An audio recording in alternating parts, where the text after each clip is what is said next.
Okay, Sal, you've got the light. Okay, how's my hair? Oh, it looks just as good as mine. Alright, but you know, Marcia, we have a tradition.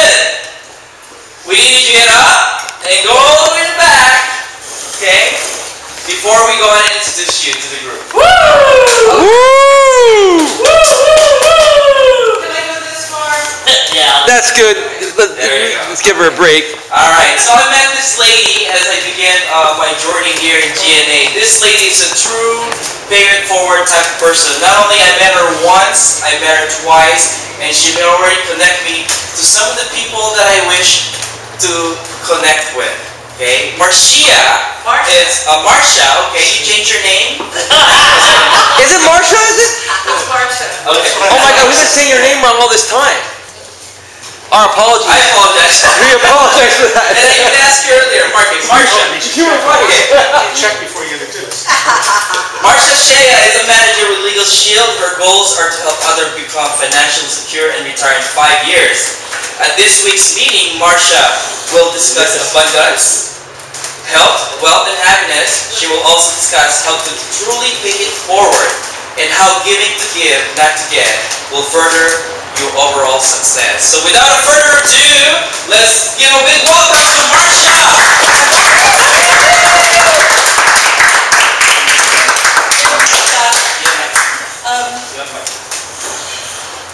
Should I use it? It won't go too far. I forgot to move my nose over here. I got notes. I'll move it to you. No, you Don't fall over the trolley. Oh, okay. Okay. First of all, I want to dedicate this to my mother. And she passed away. It's been about 5 years. But my mom was really effusive, and she was the kind of person that everybody was her friend. She cared about all of us, and she used to tell people, she would say, oh, my daughter does this, or my friend does that. She was always like that. And I'm the kind of person that, you know, the early part of my life, I was being a young person, I didn't understand my mother, but I found out that I'm really more like her than I thought. And so I'm really embracing that part of myself, the person who really loves people, cares about people, and wants to have other people move their businesses forward, but also move their lives forward. So let me move this up here so I can have my notes, and I also have to lean on it too. And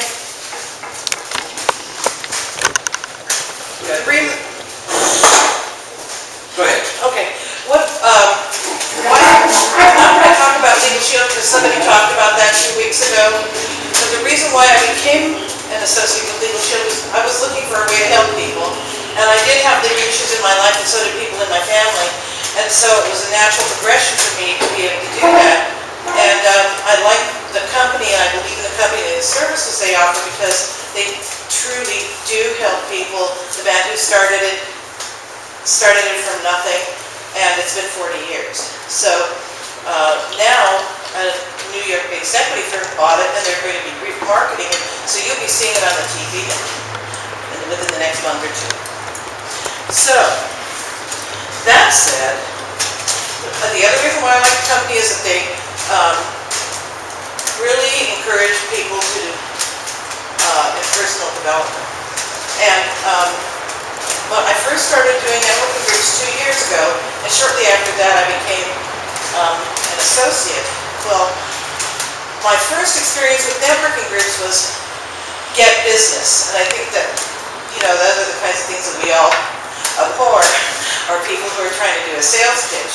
And I was trying to find a way to fit into that mold, and it's been difficult for me as somebody who likes to help people to be in that kind of situation. And then when I heard about GNA, I became a member because I felt that that was going to be beneficial for me, and I really, really love it. So the more, I'm going to be promoting it more and more, and, you know, helping to grow this area, but also the people who come here. And development in my life since 1976, when I was 26 years old. Do the math.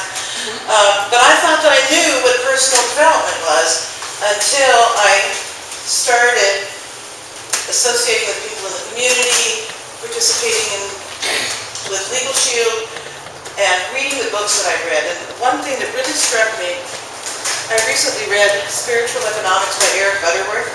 You can get it on half.com for 75 cents or $1 and pay shipping.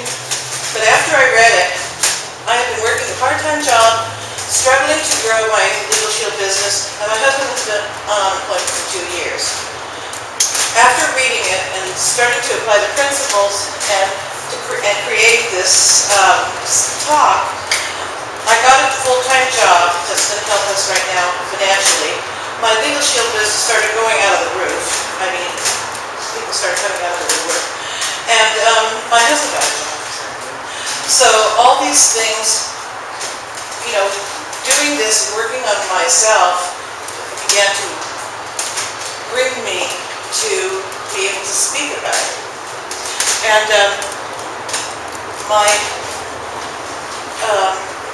the way that I like to do business with people is to be in know, like, and trust business, to help other people. And I had a business at one time where I did that, and the helping people part worked, but the business part didn't work, because I'm more of the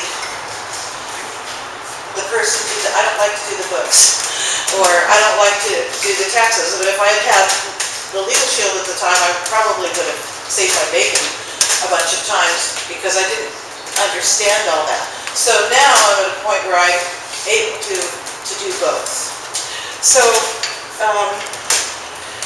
I wrote down here, I have these notes. I first didn't understand that networking groups are really to support each other, and that it's not just to get business. And I think we receive business in the long run when we create our relationships with people. And I wanted to share with you about two one-on-ones I had, one with Sal and one with my friend Tony, who I put Sal with. I began a network group with Tony at his restaurant. He does catering. It started in October. He has these really great scones that I like that have raisins in them, and I love them. I ordered them for Christmas.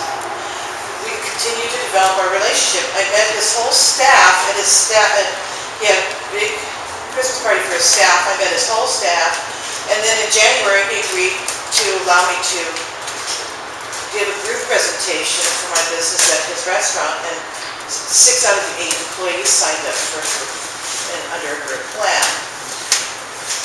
And then I took his information to my office, my new office, and they're hiring him next week to cater an event. That's Tony. Well, then I introduced Sal. He didn't meet Tony, but he was at the restaurant. Well, Sal does balloons and magic, and that came up in the conversation at the group. And one of our group members who has small children says, "Oh, for children's parties," so she wrote that down. Then I was talking to Tony, and Tony was going to now start referring business to Sal. And Sal sent him a card, which he should have by now, and we'll hear about it, but we'll see you on Tuesday, right? So this is a whole circle of how people get referred by our relationships. So I've been telling people about this book, and I've been calling it Spiritual Abundance, and it really is. It really is about that, and I'm going to go over some points. But one of the things that attracted me to it, or really the things that made me think about it, was the thoughts that I'm thinking. So I like to always keep good thoughts about people, and even now I notice that if I go to say something that's not very kind about somebody, there's always kind of I don't know what you call it, it's kind of a drop in the energy. Have you ever noticed that? A drop in the energy. And so I never noticed that before. And so I stopped doing that. And when I do have something irritating about somebody, I usually try to put it in a positive tone or try to figure out a way to use that to empower that person. Because sometimes people do things, I mean, we do encounter people who do things that they shouldn't be doing or that affect other people. For example, I was in a group and there's this other group that I'm in, a gentleman, I said, can we sit down and have a one-on-one? He said, I don't believe in that. And then the next week he complained that he wasn't getting any business. So, it's something that I have to have a conversation with him about, whether he follows it or not. But when you have people around you like that, you know, it isn't any reason, it's no reason why they're not getting business, because they're not even open to somebody, even if they may or may not use that service. And so if you think about, what do you think about other people, or what are your thoughts going into it, or what are you creating, even if that you're not saying? And so I'm really looking at that, because there are thoughts that I have that stop me or prevent me from talking to people or even relating to people, and I'm posing that to you. What is it that you think? And I even notice it for myself when I'm on the road and somebody cuts me off, and I'll mutter something or I'll think something. You know, I mean, it's kind of a natural thing to say that, and I catch myself a lot of times. I catch myself more quickly now, but it's so easy to do that. Or it's so easy to get upset with somebody when you don't really need to. And then the other thing is, there is a limitless substance in the universe, and it's all there, and it's only our thinking that prevents us from having it. And I see that in my own day-to-day life, that things that I do and the things that I say, created or not created. So I'm posing that to, you know, for people to think about, because it's different for all of us. So with that, I have 7 points that I just wanted to talk about. How much time do I have? Another 15 more minutes, so 12 to 15 minutes. Okay. Yeah, you good? All right, then that should be good. Okay, number 1, these are to-dos, but these are the things that I think that are most important for everybody. One is to truly help people. Networking, let's see, I said networking is more than just getting business. Networking is helping others succeed. And I do what I do because I'm really committed to people having what they want in their lives.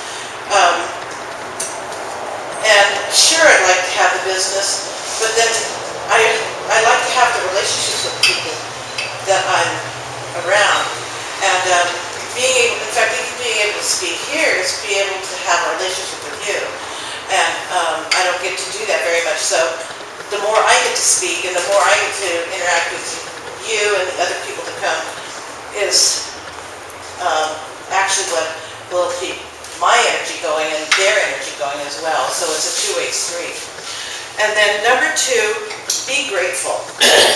I was reading that this morning, to have a grateful heart. What does it take to have a grateful heart? And what you have now and what you're doing and being here. So be grateful of what you have now. Be grateful of what you're doing, and be grateful that you're here. Sometimes I forget that myself because I'll get caught up in an issue or a problem or a relationship issue. But if I really create that I'm grateful, then things begin to turn around, and that's what happened. What I was working on when I started to get new business, get new income, was that I hadn't been grateful for what I had. And when I became that, the job that I had that wasn't serving me was over. And sometimes what happens is that either things will straighten up that you have, or you'll go on to something else that's better for you.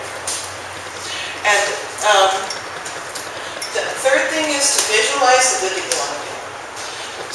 A lot of times we visualize or think about, oh, I have this problem I gotta solve, or, oh, this is bad, or, oh, what am I gonna do about this? But we don't visualize the good that we want to do. What is it you want to do? What is it that you want to create? What is it that is important to you that you want to make happen in your life? And start thinking about that, and be happy about that. And 4, believe. Just believe in what it is that is important to you. Believe in what you're doing. Believe that what you're doing matters, and believe in other people. And 5, speak well of others. That's what I was talking about earlier. I try to find something nice to say about somebody, and I mean, there are people truly that are irritating, and sometimes they can't help it, but people like that, there's one person in particular that took over my old job, and I don't know, she has issues, let's just put it that way, but I trained her in everything, but when she calls me, she doesn't call me once, she calls me 2, 3, 4 times, and sometimes with people like that, you have to just cut them off and let them figure it out, but be nice about it. So I let her call me 2 times, and then after the 3rd time or the 4th time, I just don't answer the phone. So she can learn, and sometimes that's what has to happen. And there's no right or wrong. You don't have to be mean to the person or anything that's like that, but I think it's just really important to help people and then turn them loose, because they can figure it out. And she does. So I just, think that, and also saying something nice about somebody, complimenting them, doing something, even if it's just one thing, but find something, and then they respond. 6 is give, and not give to give. So many times we give and say, am I going to get something? Here, did I get something for that? Instead of giving just to give from your heart, and to make sure that somebody else is taken care of, or that you've let it go into the universe. In this book, he talks about the difference between tithing and giving 10%, and giving from your heart. And I think that that's so important, because once you do that and you let it go, that's when it comes back to you. And the last thing is to forgive. And that's to stop holding grudges against people, to forgive yourself for the mistakes that you made, let go of any hard feelings. And an example of that for me is my older daughter got pregnant when she was 17, and I was angry at my at her boyfriend. Not at her specifically, I was angry at him because he had a lot more control. And I wouldn't let him marry him, and I was right about that. But the thing is, for years I held a grudge, until she was 3 or 4 years old. I held a grudge. My granddaughter is the best thing that ever came into my life, and to our whole lives. She's 7 now. But once I let that go, my whole life changed. And that's really important for people to let those things go. Any old feelings. If you can't do it yourself, get somebody to help you. But that's one of the things that really stops us all from being prosperous. These things here are things that will help us be prosperous and help others around us be prosperous, and make sure that the flow continues, because there is abundance out there for us. It's just a matter of calling it forward by following some of these simple steps. And actually I'm almost finished, but there's one quote here that I keep thinking about over and over again in my prosperity abundance work, and it says, and this is from St. Francis of Assisi, "O Divine Master, grant that I may not so much seek to be consoled as to console, To be understood is to understand, to be loved is to love, for it is in giving that we receive, it is in pardoning that we are pardoned, and it is in dying that we are born to eternal life. And I think that that says it all. So, does anybody have any questions?